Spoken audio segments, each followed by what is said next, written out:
Hello everyone, it's Attacker72 here, and for today, we have got ourselves some major Nintendo news to discuss for today's video. And the top what we're about to discuss, Mario Kart World has just gotten a recent update, like just last night as I was recording this. Now, recently, by about a few months ago, there was an update that added a few big modifications, most notably the additional part of actually gaining to unlock characters via the UFO and free roam.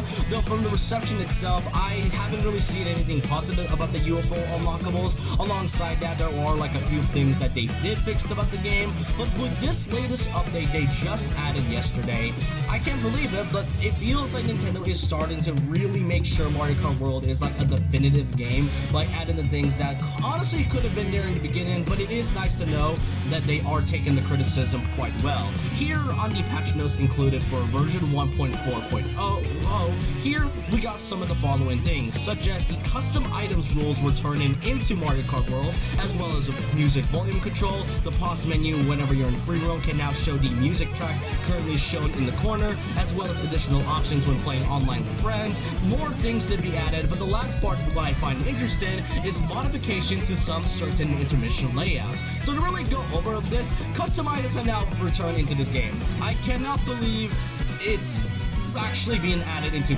Kart World. I have no idea why this was removed to begin with. This was like a feature that was only added into Mario Kart 8 Deluxe like a couple years ago, so it was weird for them to just straight up remove that, but I guess they likely did it because they didn't want fans to cheese the Kamek item, because the Kamek item was at the time was like the only way you were able to unlock characters, which still to this day I find it to be a dumb thing to put just at the cost of Kamek not being a playable character. But it is nice to know that fans are able to unlock these characters way more easily now with the addition of custom items, and depending on which courses you are, you'll be able to get the characters that easily. But kind of weird they just removed the custom items. That was quite a really good feature in 8 Deluxe, but hey, better late than never. Another thing they mentioned is that you can now adjust the music volume. The only two options though is normal, and the second one is loud, which this is probably the most Nintendo thing they could have done. I mean, out of all the things they could have done, I mean, this is like the best they could have do when it comes to music. And speaking of music,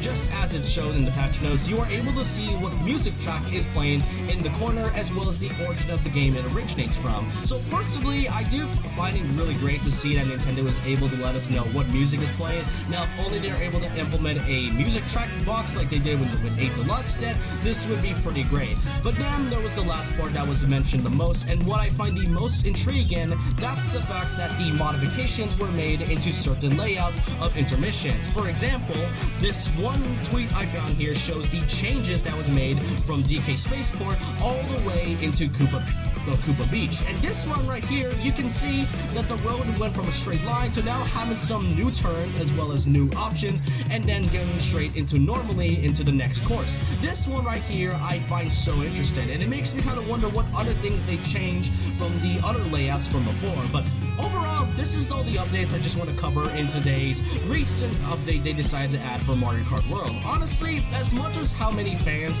tend to hate on this game or how controversial Mario Kart World has been since it released, I am glad that Nintendo is able to keep adding things to make sure that the game isn't as bad as people tend to say. It's still a flawed game, and maybe in the future we could be getting new characters, we don't know for sure.